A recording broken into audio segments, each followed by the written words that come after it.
We knew that if the equipment failed, the mission could fail. But many of us were never taught how to take care of the most important system we have, our own. Especially with our veterans, how they jumped out of planes, rucking, right? All those, putting a lot of stress on those. Hits change, the structure we once had completely disappears, and slowly, without even realizing it, our eating habits change too. Fast food becomes easier than cooking, stress replaces.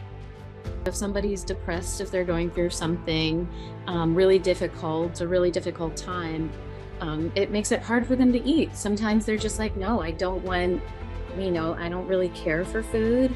I've even heard some people say, I wish I could live without. Sometimes you'll hear, like if somebody's just not really eating well, they're just eating just to live. Sometimes that also contributes to their depression or makes it even. Welcome back to the Second Tour podcast, a place where we talk about life after service and how veterans can continue their mission with strength, purpose, and resilience. In the military, we were trained to take care of our equipment. We cleaned our weapons, maintained our vehicles, checked our gear before every mission. We knew that if the equipment failed, the mission could fail. But many of us were never taught how to take care of the most important system we have, our own bodies. After leaving active service, many veterans face new challenges. Our routines change, the structure we once had completely disappears, and slowly, without even realizing it, our eating habits change too. Fast food becomes easier than cooking, stress replaces discipline, sleep becomes irregular, energy drops, weight increases, and sometimes our mental health begins to suffer. What many people don't realize is nutrition plays a powerful role not only in our physical health but also in our mental health and emotional well being. The food we eat affects our brain chemistry, our mood, our energy levels, our ability to focus, and even how our bodies handle stress. Certain nutrients like the vitamin D, B12, folic acid, omega 3, fatty acids, things that we get into in a little bit, play an important role in maintaining both physical and mental health. Research continues to show that maintaining proper nutrition can help improve energy levels, support brain health, strengthen the immunity system, and even reduce symptoms associated with depression and anxiety. But nutrition can also feel overwhelming. There is so much information out there, diets, supplements, conflicting advice, that many people simply don't know where to start. That's why today's conversation is so important. In this episode, we're going to talk about practical nutrition for veterans. We'll discuss the foods that support both our physical and mental health, simple meal ideas that many can start incorporating into their daily routine, when supplements may be helpful, and how veterans can access nutrition services through the VA. We'll also talk about an important issue that many veterans face: access to healthy food. Not everyone has easy access to fresh fruits and vegetables. Not everyone can afford them. So, we'll discuss the resources that are available to help veterans who may be facing those challenges. To guide us through this important conversation, we are honored to have a very special guest joining us today. Our guest is Mikaela Duffy. She's a registered dietitian, and she works directly with veterans, helping them improve their health through evidence based nutrition guidance and personalized dietary supplements. Her work focuses on helping veterans managing their health, improve their energy, and build sustainable eating habits that support both physical and mental well being. Michaela, thank you for joining us today, and we welcome you to the Second Tour podcast. Please introduce us to you and your work. Thank you. Yeah, my name's obviously Mikaela Duffy. I've been a registered dietitian for about 8 years now. 4 to 5 of those years has been working with veterans. It is a very different population than just the general public. And I also live with a veteran, so that also helped me with some of my nutrition counseling and experience whenever I had to work with some of these veterans with their nutrition counseling. Awesome. Thank you so much, Mikaela. We sincerely thank you for giving us time today. Now that we have set the stage for today's conversation, let's talk about something that many people don't immediately connect with. That is, nutrition. Um, I want to shift the conversation a little bit, towards something um, that we don't talk often, which is mental health. Many people think about nutrition, they often think about weight loss, fitness, or physical health. But nutrition plays a huge role in how our brain function and how we feel emotionally. Michaela, let me start with a broad question. From your experience working with veterans, how strong is the connection between the food we eat and our mental health? Absolutely. So there's a huge piece to that. It's wild because you could it's almost like a vicious cycle, right? So if somebody's depressed, if they're going through something really difficult, a really difficult time, it makes it hard for them to eat. Sometimes they're just like, no, I don't want, I don't really care for food. I've even heard some people say, I wish I could live without eating. I wish it wasn't essential for living. And then vice versa. Sometimes you'll hear, like if somebody's just not really eating well, they're just eating just to live. Sometimes that also contributes to their depression or makes it even worse. So it can get into this big old slump. Thank you. That's very powerful because I think many veterans don't realize that what they eat every day can actually affect their mood, energy, and how they handle stress. So, one of the things researchers often talk about is how food affects brain chemistry. Our brain rely on certain nutrients to produce the neurotransmitters, the chemicals that regulate our mood, sleep, focus, and emotional balance. Michaela, could you explain for our listeners how nutrition actually affects the brain chemistry? Yeah, so depending on, there are certain nutrients that play even more of a role in this than others. But some of them they will actually, and I know we're going to get into that a little bit more. Like you said, they do help with some of those hormones that we create that make us feel a certain way, like, or even make it kind of affects sleep or how we feel things. So there are certain nutrients that really do affect the brain chemistry in that way, just like you said. The way that it incorporates into those neurotransmitters as well as the hypothalamic pituitary adrenal axis, right? That's where sometimes I know a big buzzword people have been talking about recently too has been cortisol. So this really affects cortisol levels too. How are we reacting to, like, are we having stressful situations, or is it just fatigue and just I don't want to do this anymore? So it's really cool how it all ties into even hormonal health. No, that makes a lot of sense. In many ways, the brain is constantly using the nutrients we provided to function properly. Another thing that we hear about is how nutrients influence our energy levels throughout the day. When people eat nutrients rich food, their energy needs to be more stable, tends to be more stable. But when nutrition is poor or heavily processed, energy levels can crash. Michaela, from a nutrition perspective, how do the foods we eat influence our daily energy and mental clarity? Yeah, so as has gone on, like over the decades, the last, I would say at least 50 years, right? You notice that food is becoming a lot less nutrient dense, so and a lot higher in calories. It's not necessarily nourishing us like it used to. Um, so it's harder to find nutrient dense foods, and I am actually experiencing that too. Like going through counseling sessions, I actually had somebody just yesterday tell me, yeah, I actually have to really think about it and really put in effort because sometimes I'll just be going about life and finding that I'm going towards foods that aren't as nutrient dense or have enough, like as much fiber content. A very, very difficult for them to do just in a daily, every day to day. Yeah, and that becomes especially important for veterans who may already be dealing with stress, fatigue, or challenges like anxiety or PTSD. Studies have shown that poor nutrition can sometimes worsen symptoms related to depression, anxiety, fatigue, and even cognitive focus.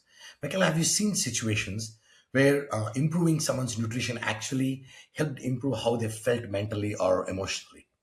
Yeah, so it's wild because I would say it happens so often where, I have a referral, I have a veteran that's speaking to me about nutrition. A lot of times they're getting the referral over to me because, oh, they need to lose weight, right? We're very weight focused in hospital settings and medical settings nowadays. So that's like everybody's main focus. So I'll have a veteran that is there maybe on a consult that's, for weight loss. And then, as they sit down, I actually had one that his was actually, more geared towards his blood sugar levels.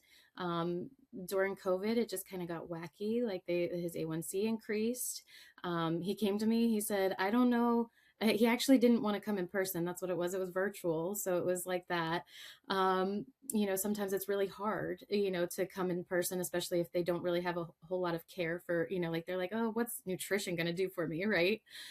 So I had somebody that straight up, got onto our call and said, you know what, Michaela, I'm going to tell you, there's probably not much that you can do for me because I know all this stuff, I know why my blood sugar's high, but I'm not ready for it here. He said, I am not, right for it here. I'm not happy every day. It's just a struggle to get through the day. So you're not going to do anything. So it's hard, right? Sometimes I have a certain time limit sometimes. So it'll go on, especially my initial appointments, with them. I try to allot a little bit more time because you never know what you're going to get. So, I just sat there and I just talked to him about whatever was going on, right? Whatever it was with life, as well as, what a little bit more about his nutrition, like some intolerances he might have, what food is good, because I found out he's a foodie. He loves to eat, like different types of food. So we just hung out and talked about those things. So it's really important to build that rapport. And after a couple of sessions, some things started shifting, in his life. He found like a really close friend. They were cooking together. Over time he was like, okay, it almost got to a point where he trusted, like you have to trust your dietitian, you have to trust your providers. So, not to say, oh my gosh, I can't believe you trust me. No, he got to know me. He said, you know what, this is, I'll take some of your advice, what you're doing, like, so we talked about even movement for mindfulness and giving you motivation throughout the day, helping with mental health in that way. And then over time, I forget what his initial A1C was over 7. And we got it down to like 5.8 or somewhere around there, which was fantastic. Wow. And that was just within this last year. I think it took about a year or two to get to that level, but yeah, it was really cool. Like that's actually run of the norm where I will have a veteran in my initial appointment where is very guarded, saying, you're not going to be able to help me. I've even had, I'm not happy with everyday life, so I don't know how nutrition is going to help me in any way. And so the first appointment's not about nutrition education. It's not about, let me spout off what you need to do, because sometimes in their medical appointments it feels like that, right? Like the doctor says Yes. lose weight and then that's it. But there's so much more to it than that, stress levels, like you No, said. no, no, so true. And it's very encouraging to hear because it reminds us that small changes in the daily habits can make a meaningful difference. I myself am, my A1C got to 6.4, 6.5. It was bordering to the point where it's pre-diabetic. And I talked to the doctor and said, give me a chance. And I put a CGM now where I'm trying to see how my Oh, body reacts to different foods and then what movement can do. If I go for like a 30-minute walk and have my lunch, my glucose spike is so less. And also it depends on what combination I'm eating. I reduced a little bit carbs, I increased my fiber and protein. With hmm. that, it also regulates your glucose spike, and I lost almost 7 to 8 pounds in last 2 to 3 weeks. And Wow. I'm not doing anything different. I'm just eating properly, and so it's amazing. So let's talk some of the key nutrients that support both physical and mental health. There are several vitamins and minerals that research often highlights when discussing brain health. One that comes up more frequently than rest is vitamin D. Michaela, could you explain why vitamin D is so important and why many people, including veterans who are outside all the time, might be deficient in it? Absolutely. I would say that this is the most common one that I see often in veterans as being low. Um, it's because of, depending on where you live. I know that we talk about that, like, especially whenever it gets darker earlier, if you don't really get as much sunlight, especially being in the northern hemisphere, the US, maybe up to Canada, you're not really going to get as much sunlight to be able to synthesize, like, that vitamin D. So it's so important to at least get it checked. Don't, even before supplementation, it's good to just see where you're at to see, like, kind of like, is it going to improve with this supplement? Is it going to change? As well as supplementing with it. So I know that all of these nutrients too, like vitamin D, it's one of those ones we were talking about that supports neurotransmitter production. And helps with some of those hormonal changes of how we're feeling, how we're sleeping. And I know that I've been there. I know that my vitamin D has been low before, and I have felt really tired, dragging every day. It's just so hard. And with Corona, it did not help nobody because we were all shut in the house for so long, and Yes. that also kind of reduced our stuff. Before I ask you the next question, I wanted to talk to you about some of the misapprehensions that are out there about supplements. They say all of these are water soluble, and they say in 80% of it just goes away and it's not absorbed into your body. How true is that? Yeah, so there's a lot of misinformation about supplementation. First, I do like to note that there are some supplements that aren't necessarily regulated, depending on what kind of supplements we're talking about, right? Sometimes they're not, that they could put them on the shelf and not you. It might not have everything that it says on the label. It could have some additional things. So to be able to look for a safe supplement, there are some third-party testing sites that you could look it up. Um, I have to remember what it's called. I think it's the FSA. That's where you can kind of look up where you could get a safe supplement. But so they're not all water soluble. There are some supplements that are water soluble, some are fat soluble. Of course, the water soluble are a little bit safer to just take depending on what your situation is. Of course, if you have had a kidney transplant, it's not going to be the same thing as just somebody else, like just somebody else, that's like 18. Um, so it depends on what supplements are water soluble or not. The fat soluble would be like your vitamin A, E, D. You just kind of have to monitor those things. So that's why I was saying earlier, making sure that you're getting tested before you just start taking it. Um, a supplement like that, and even being able to try to supplement with food, it's a little bit better. So I know that I've actually looked into this quite a bit too, like even in college we talked about this, that you're more likely to absorb your nutrients from your food rather than supplementation. And the way I describe it to my veterans too, I'll say, wouldn't you want to do two birds one stone? Like, you have to eat, you want to eat nutritious foods. Why not get your Right. your supplementation, your vitamins, your nutrients from your food, because it From does what two you eat. things at once. Might as well, and it's more likely to absorb that way.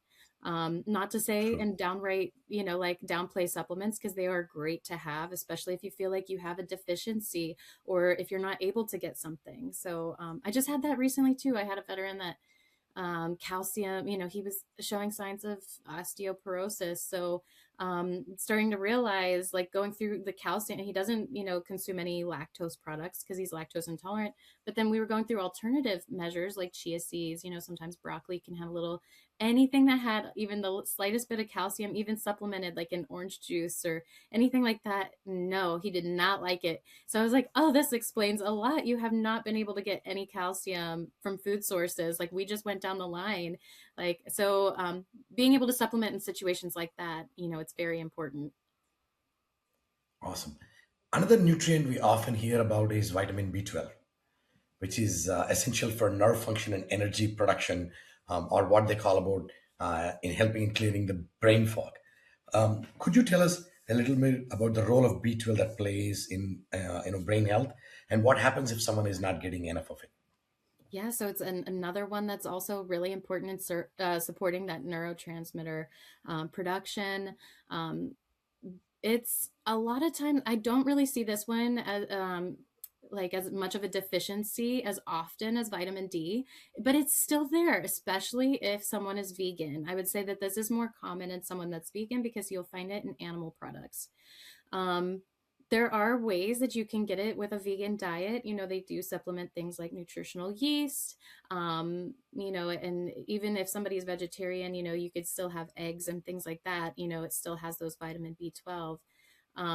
So it is very essential, and sometimes it does mess with memory, cognitive, you know, a little bit of cognitive loss. So I do see it maybe a little bit more in somebody that's elderly, maybe has a little bit of dementia, especially somebody that's malnourished. So say, you know, somebody hasn't been eating for a long period of time, even if it is kind of you know, a mental state where they're like, I'm just so depressed to not eat for a while. You know, some of these nutrients start to um, you'll find a deficiency. So not as common, but definitely still there and still important for you know, to help with brain health and um, you know, preventing some of that depression, anxiety, things like that. And there's also folate. Sometimes we refer it to as B9, which supports brain chemistry and red blood cell production. Where do people typically get folate from in their diet? And why is it important for mental well being? Yeah, so folate is less likely to be a deficiency. A lot of our B vitamins are fortified in things like cereal or our grain products. But folate, you could also find it in leafy greens, things like that. Also, very essential. All our B vitamins are essential for some sort of energy, right? Um, so, like to be able to make all the mechanisms work in the right way, it is important to make sure you get that. But again, that one's less likely to be, you know, a deficiency, but definitely something to still look out for, especially if I would say something that's pretty common is alcohol use, you know, in veterans. Your B vitamins are sometimes like the first thing, you know, that we see to be a deficiency in. Most commonly, folate could be one, but also thiamine. You know, just kind of watching for some of those water soluble vitamins because especially with you know, strong alcohol use, you could notice that, and that also plays a toll on that depression. What about the omega 3s? What do you think about them, and where can we find them in the diet? Yes, so I love talking about this one a lot because especially with our veterans, you know, how they jumped out of planes, rucking, right? All the, you know, putting a lot of stress on those joints. You know, we have some mobility issues too. And so I always like to really amplify how important omega 3s are. Omega 3s are super helpful for inflammation and even neurotransmitter, you know, neuroinflammation as well. I thought that was really interesting. I just read that recently. I was like, oh, I didn't really think about it from that standpoint because I always think about joints and movement, how it helps in that standpoint. But I would say that omega 3s, you know, we depending on what you eat throughout the day, um, if you don't like things like fish, chia seeds, flax seeds, even ways that they fortify omega 3s in some of our foods like eggs, you know, even canola oil has omega 3s to it as well. You know, if you're not getting any of these foods in throughout the day, you know, then you're not really getting omega 3s. So going back to Yeah. that supplementation question that you had, you know, if you know that you don't like any of those, which sometimes I go through that with some of my veterans, I'm like, okay, like, do you like fish? I hate fish. Well, do you like seeds at all? Like we got, you know, like chia seeds are pretty cool. Flax seeds, you know, they're up and coming, and I hate that. Sometimes they have like a texture issue, you know, a texture aversion. They're like, I can't do like the texture of it. It's just disgusting. So I'm like, okay, well, maybe supplementation, you know, that would be a great way, you know, just start supplementing or doing some of those fortified foods I was talking about, like certain yogurts and eggs and things like that. So let me ask you another question out of ignorance. So let's say you're eating your food, you have enough, but then you get on this daily supplementation routine where you take your all vitamin pill or whatnot, what happens to those extra supplements that you take? Is that safe that they get flushed out of your body, or do they have negative effect on your body? Yeah, so it doesn't hurt to take like a multivite like that. So if you're eating and you're exceptionally eating perfectly well, like you're thinking you're getting everything, that's perfectly fine to still take a multivitamin. The way that they create them, even the fat soluble vitamins aren't like at 100%. They're not going to give you like all of this right all at once. Um, and even that too, the supplemental form of like some of those fat soluble vitamins, it's different than when you get it from your food. When you get it from your food, you're not going to have really a toxicity. Like, for example, vitamin A, you're not going to eat all the carrots and just be like, oh my gosh, there's a toxicity from it. It's because of how you have to synthesize it. So when you're getting it from a supplement, if you're taking like 3 pills at once, if it says one, that might be a little nerve wracking. That's where you're putting yourself at risk for toxicity rather than from the food itself. So if you're just taking a multivitamin, and you're taking it by what the bottle says, like if it's just one pill every day or whatever it may be, it doesn't hurt at all, as long as you don't have, like I said, it depends on certain people's circumstances. If you have, another kidney, or if you have something else going on, definitely talk to the doctor or the dietitian about it first, before starting something like that. I understand. No, that's very helpful insight. One statement I've heard from many nutrition experts that really captures the idea well, and I would love your thoughts on it, is food is not just calories, it's information for the body and fuel for the brain. When you hear this statement, Michaela, what does it mean to you from a nutrition and health perspective?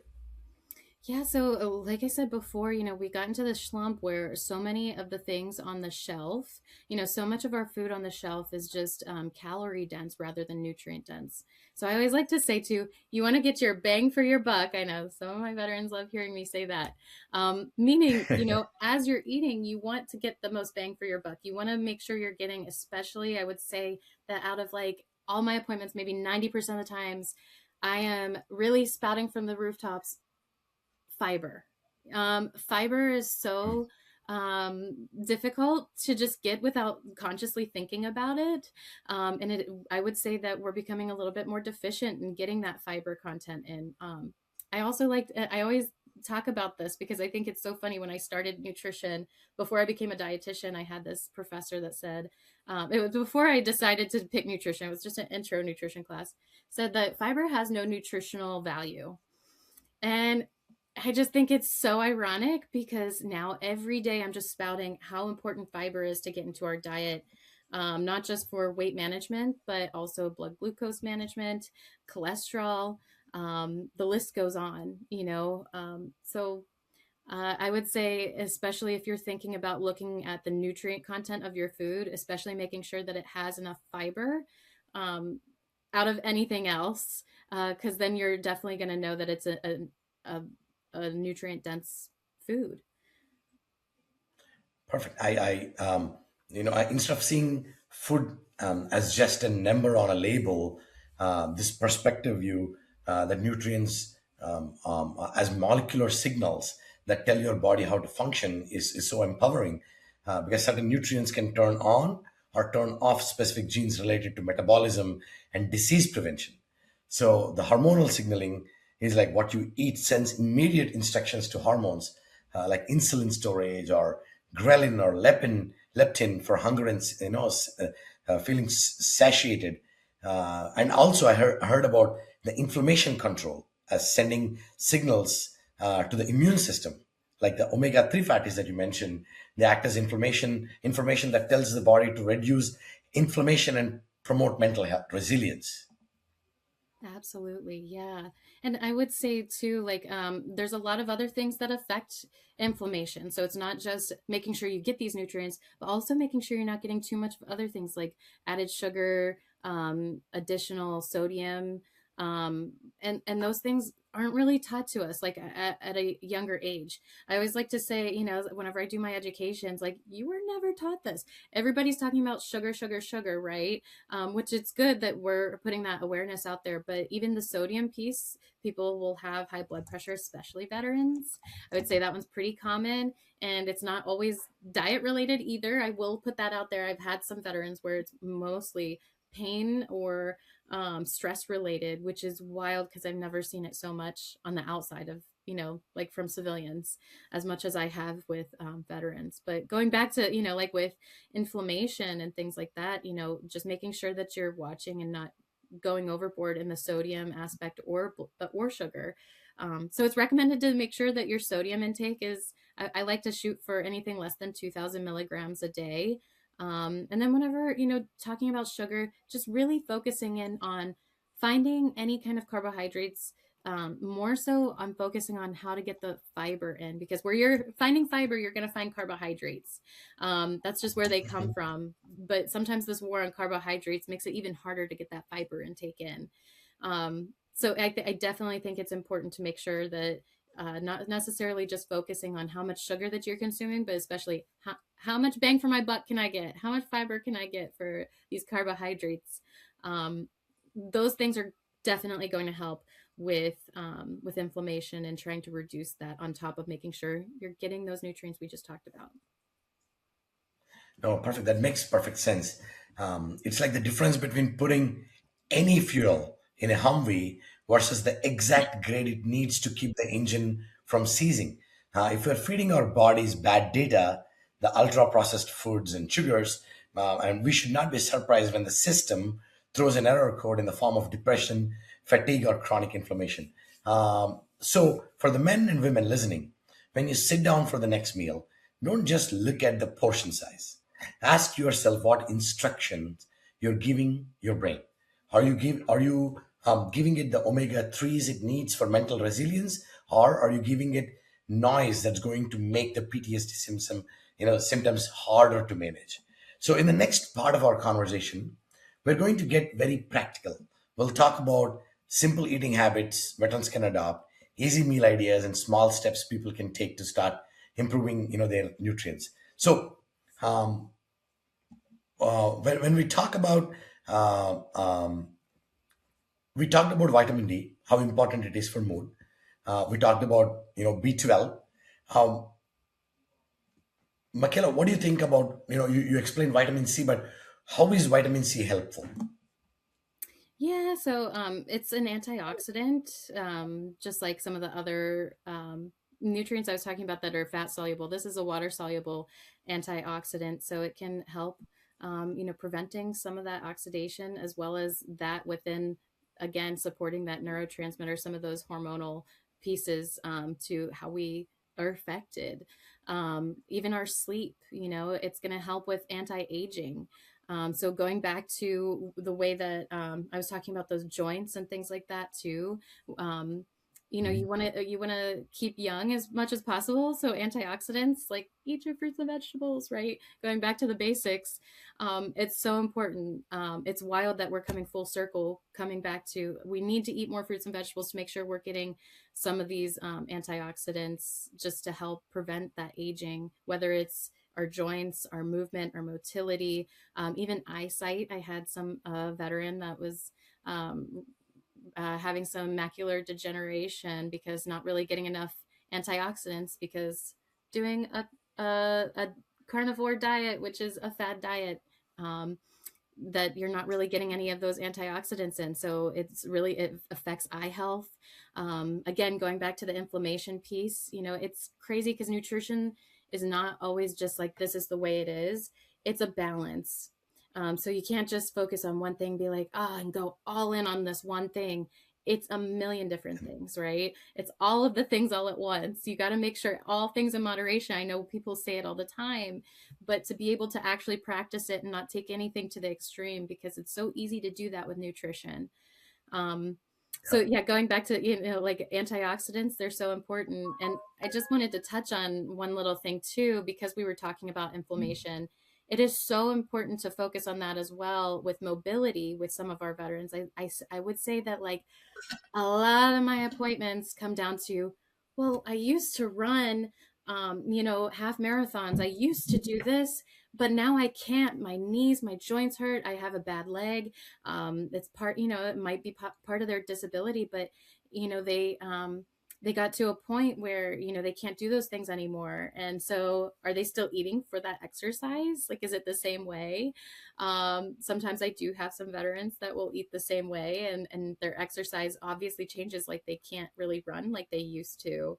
Um, this also affects the mind. So thinking about it, that's something they love to do. I had somebody that just loved running. Like that's all he liked to do. He's like, biking sucks. I hate rowing. This stuff it sucks. Swimming, no. I loved running. I did running every single day, and now I can't do it.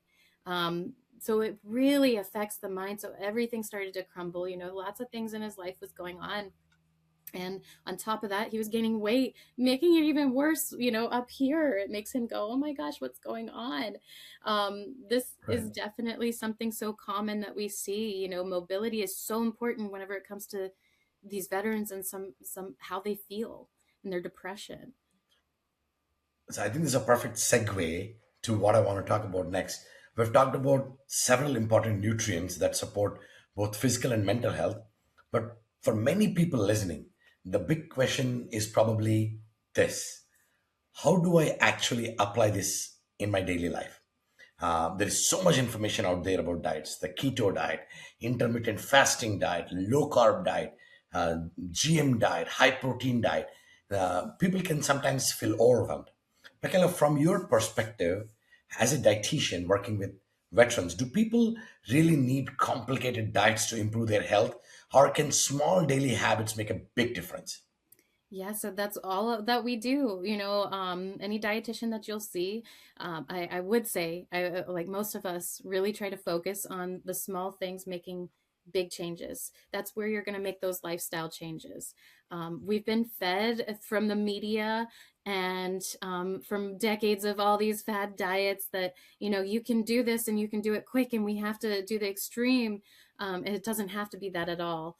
I would say that that is the biggest thing that affects veterans more than anybody else. Because if any other profession that says you have to be this size, you have to run this, in this time, you have to, they start getting out the tape. I know that they might be getting rid of that. I just heard, but, taping people because they're not fitting a certain weight, which, BMI is also not super duper accurate, made for middle-aged white men usually. So for the women, trying to get that out of their minds, especially women veterans, very difficult. So they're always doing these fad diets because they were like, I need to make weight. So then, because their livelihoods, their job is on the line for it. So of course they've done all these fad diets. They know what works. And then once they get to a certain age, I'd say a lot of my retired veterans, they say, I used to do this and it just doesn't work anymore. What's going on? So it's just something to look out for. So like with practical eating, what I recommend all the time, I stick by my plate, and I'm going to forever and ever, because I utilize it myself. If I don't want to count how many carbs in my mind, or you know I always resort to my plate. You can never go wrong. So making sure half of your plate is fruits and vegetables, a quarter of it mostly whole grains, trying to get as much whole grains as possible, and then the other quarter protein. That is the Power. biggest thing. I love to, really put out there. It's simplified, where you don't have to think too much, because when you think too much about your food, you're like, screw this, I'm done. In the civilian world, dieting is often treated like this high stakes specialized school. If you don't follow the 100-page manual perfectly, you fail. But for veteran, health isn't about a temporary op, it's about long term readiness. As you mentioned, complexity breeds failure. Complicated protocols like strict keto or intricate fasting windows are difficult to maintain when life gets loud or stress levels spike. But there is a power for the SOP. We are used to, the operating procedure. Small, repeatable habits like eating protein at every meal it creates a physiological baseline that stabilizes mood and energy. And consistent balanced meals, your protein plus your fiber plus your healthy fats, It sends a steady information signal to the brain, reducing the spikes in cortisol and anxiety that comes from erratic eating. So it's a very important point, focusing on simple, sustainable habits rather than complicated rules. Let's talk about some of those habits that veterans can start implementing today. The first habit is eating protein with every meal. We talked about it. Protein helps support muscle. Muscle health keeps us feeling full longer and it provides steady energy.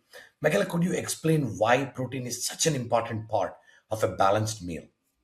Yeah, and so I like to protein's perfect, a really great thing to incorporate because it helps with metabolism. I really like to hone in on this, especially when somebody, I know now GLP-1s are taking the storm. I know that the VA has even been getting involved with some of that, with some of those weight loss medications. And the biggest thing that I really focus in on, is protein, because we want to make sure that we maintain as much muscle mass as possible, especially with weight loss, but even weight gain. So I know sometimes we have some of our some people that have malnutrition, and we want to make sure that we're maintaining muscle mass as much as possible. And when I say that, they're thinking like back into the military, like we're gonna have some guns like Arnold Schwarzenegger, we're really getting pumped. So my women veterans are like, I don't really care about muscles, I just want to lose weight. It's so important for losing weight, because how much muscle that you have or retain, you don't have to look like Schwarzenegger, even as a woman. Um, but how much muscle you have is going to really kind of indicate kind of how you're going to utilize some of those nutrients you're consuming. So it's going to be helpful in that sense, as well as keeping strength. It's great. The third, second most important habit is including vegetables daily. They provide vitamins, minerals, fibers, the ones that you mentioned that we don't need from supplements, but something that you can supplement with the right eating, right? Using antioxidants. But Michaela, for someone who may not currently eat many vegetables, what are some easy ways to start adding them to your meals? Yeah. So the biggest thing, like I said, going back, I would say 90% of my appointments, they're always get more fiber, not just from fruits and vegetables, but whole grains, right? But with those fruits and vegetables, it's so important to make sure that you're getting as much fibrous food in as possible, because it makes you feel full for longer. So it's going to help keep you satiated. And of course, going back to those nutrients, it's going to help make sure that you're doing the two birds, one stone, right? You don't need to take a vitamin and say that's it, which I've had some veterans tell me that they're just taking vitamins, trying to eliminate food. But those fruits and vegetables are so important. Again, going back to the nutrients, going back to antioxidants, so anti-aging, making you feel full. There's not. I've even had somebody say, "Can I eat too many fruits and vegetables?" No, like I've never seen that, because you would probably get too full by the time, there's so much fiber to it that you probably would get too full by the time that, it would be too much, which I don't even think that would ever be a thing. Um, but yeah. No, and another habit, along with your protein, your vegetables, is staying hydrated. As water plays a important role in nearly every system in the body, from your digestion system to your circulation system to your brain function. How much water should people generally aim to drink each day, and what are some signs someone might not be drinking enough water?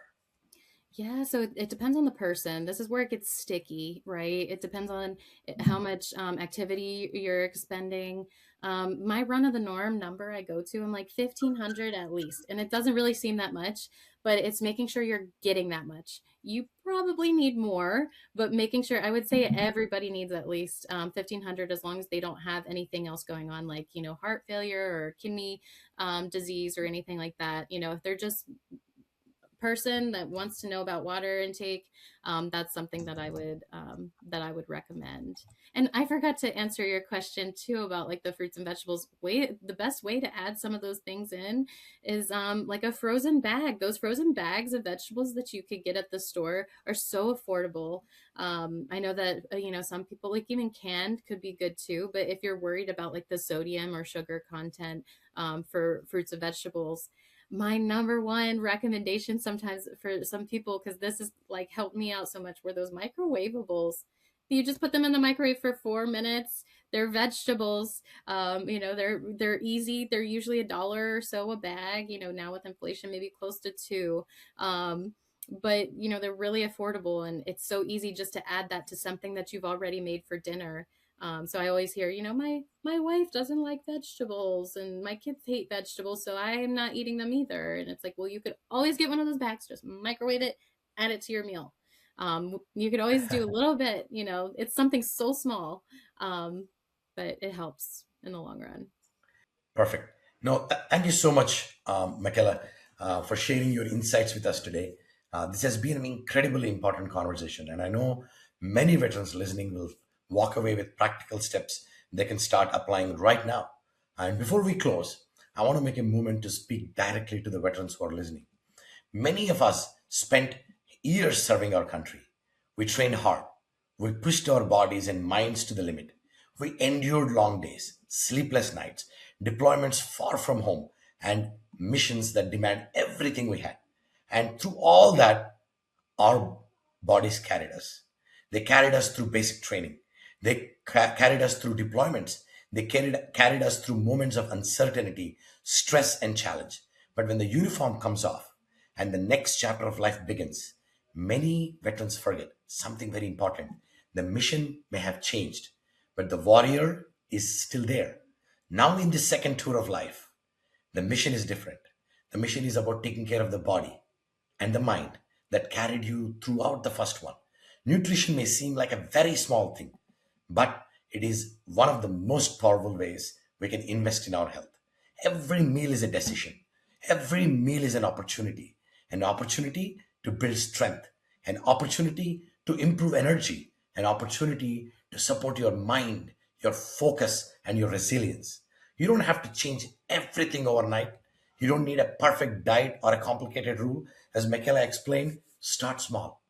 Add more whole foods, drink more water, eat balanced meat, reach out for support if you need guidance. Because taking care of your health is not a weakness, it's discipline, it's leadership, it's part of continuing the mission.